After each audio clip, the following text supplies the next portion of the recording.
per hour. Okay, so then a sequence of events happened, and I would like to tell you this events which happened. First of all, that the house, like I said, the trees were crashing onto the house where our friend Prashant is was staying with his friend, and there were coconut trees which had fallen on the house and came crashing down on the roof, and the trees actually damaged the roof and the walls. And then the situation outside was that, as normally it happens in devastation in the cyclone, the water from the sea, obviously because of the rain and the high tide and everything, the water was rising, the level of water was rising and rising and rising. So जब floods होते हैं ना, तब पानी घर में घुस जाता है. And I don't know whether any of you have experienced floods, but you can ask your parents that they must have really experienced floods. When I remember floods when I was in Patna, when I was a child. We were first of all perched up on the bed, and then we went upstairs, and then water was on the ground floor, then on the first floor, and we were very scared. So similarly here, as you can see in these pictures, these are not actual pictures of the Ersama flood. I've used file pictures of floods, but today I'm going to show you some pictures from the book, as well as some pictures that I have used personally to show, to depict, to make the story look more dramatic. So here, because the water was rising and rising and it was coming inside the house, they had no option but to go on the roof, because nahi to wo doob jayenge sab. So uh, the crazed destruction and the surge of the water continued for the next 36 hours. And to escape the rising water in the house, Prashant and his friends and their family, they had taken refuge on the roof, and they did not know that they will survive or not. But then, they had to do something because there was water everywhere. So they couldn't stay back inside the room, because they to wo actually beh jayenge pani ke sath. So they went up on the roof, and as you can see, these are the pictures from the books. I said it's a combination of pictures that I've used from the book as well as from my stock images. And so these while the rain was still going on, it was incessant, and there was winds and very strong winds. They were perched on the roof, and when you're on the roof, and you see that the outside, the full thing is filled with water, dark brown water. Sometimes the water is very, very dirty, because it carries with it all the filth, all the destruction, all the debris from everywhere.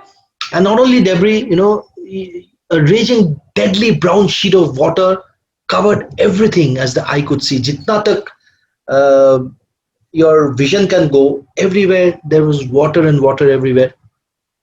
Only fractured cement houses stood still at some place. Cement houses the, lekin all most of them were fractured, because most of them were blown away, and some of the cement houses, they were broken, but they were there and they were fractured.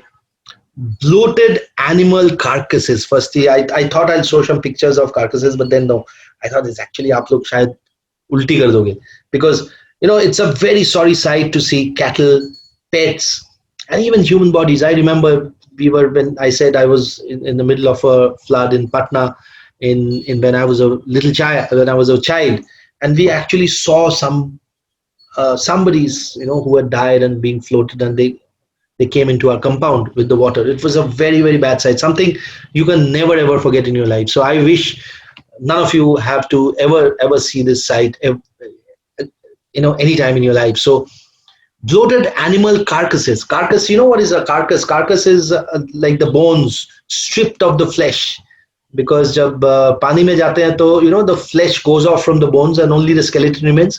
So that is the carcass. Human corpses floated in every direction. So wo log dekh rahe hain from the chat, from the roof.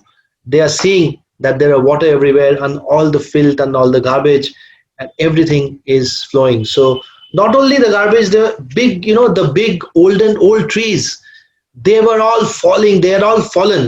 They had all broken down. They had fallen, uprooted from their roots, and trees were uprooted, and they were everywhere. There were two coconut trees, like I said, which had fallen on the roof of the where these people were on their house, where the people were staying on the roof.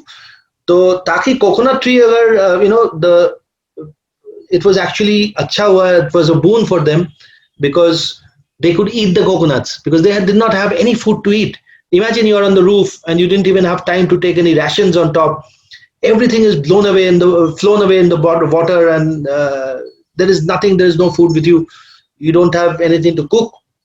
The only thing you can have is nature, and then nature has given you two trees, and they were surviving on these two coconut these coconut which they had got from these two coconut trees which had fallen down on their roofs. Okay, so this ensured that they did not actually starve. They were not getting a full meal, but they didn't they ensured that they were not getting starved. They were not dying. As you can see, these are again people who are waiting because of the flood, water everywhere. They cannot do anything. They are on their roofs. And next 2 days, and they Prashant sat on the roof and with their families, and they froze in the cold. ठंडी हो जाता है ना, because मौसम इतना बारिश होने के बाद मौसम ठंडी हो जाता है.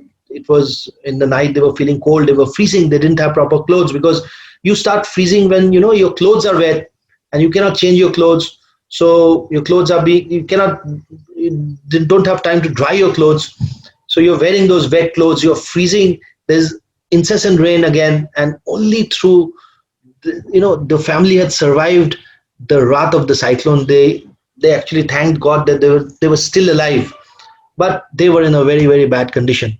And it was the rain that washed away the tears, and most of them were, of course, crying because they didn't know whether they will live.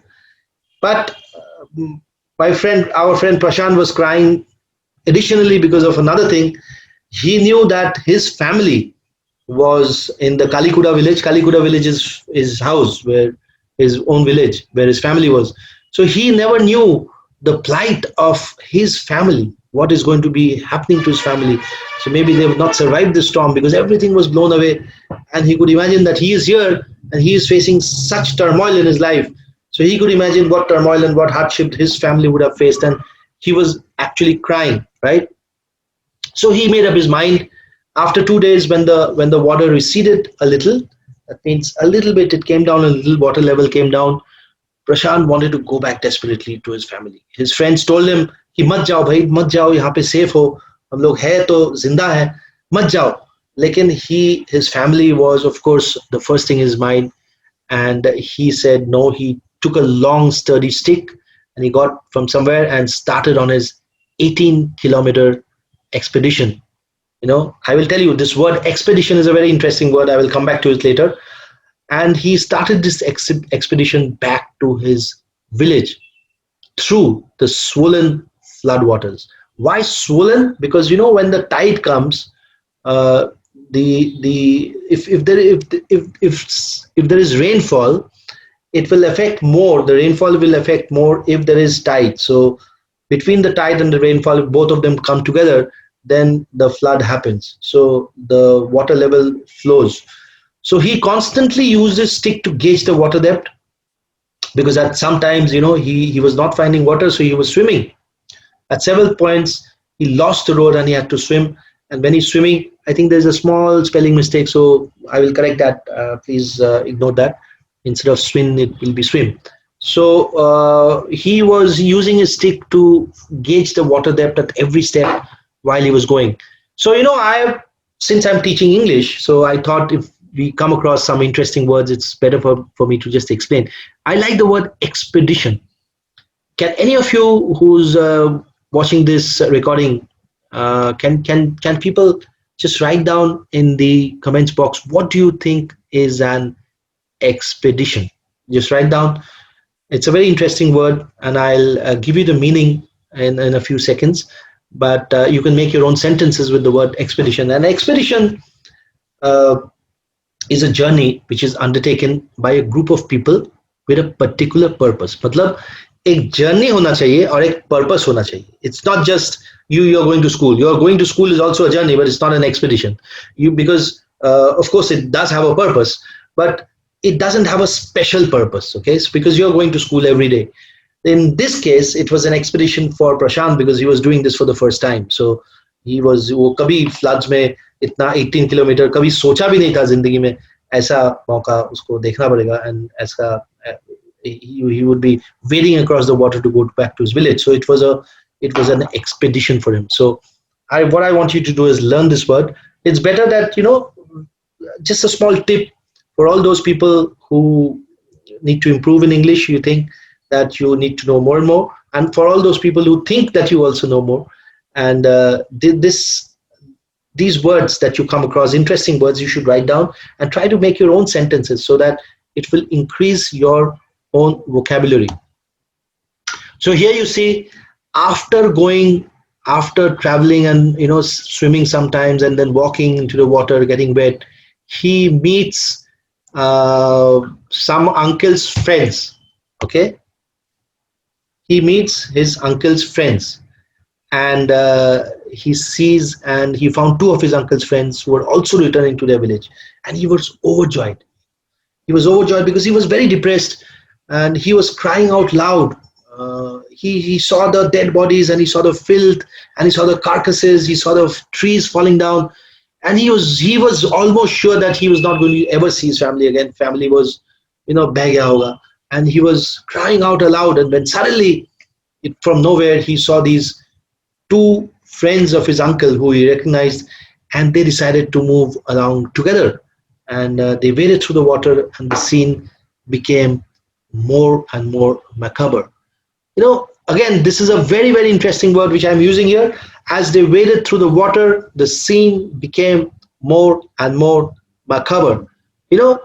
Macabre. So please pronounce it with me. I couldn't pronounce this word at a particular time, but then I went to Google, I heard the pronunciation, and now I can pronounce it because I pronounced it 10, 20, 30, 40, 50 times. So if you cannot pronounce a word, it's okay if you cannot pronounce. No, don't worry. Even the best people cannot pronounce simple words, believe me. So the pronunciation of this word is macabre. But I have an interesting thing to show you, that here is the word macabre. I'm going to tell you the meaning of this word macabre in a moment. But before I tell you the meaning, I have divided the word into two parts. Why? Because this word has got two kinds of pronunciation. Some people want to pronounce it as macabre, okay, and not burr, the macabre. So some people pronounce it as this, macabre. But if you pronounce it, that also is okay, but the more distinct pronunciation is macabre. So what is a macabre and disturbing? The macabre is a situation which is disturbing because it concerns with or causing the fear of death. So when Prashant was going and he was watching these debris, carcasses of filth, he was getting very, very depressed. He was crying. The scene was becoming more and more macabre because it was smelling of dead bodies and it was smelling of death everywhere. Imagine, you wouldn't like to be in that.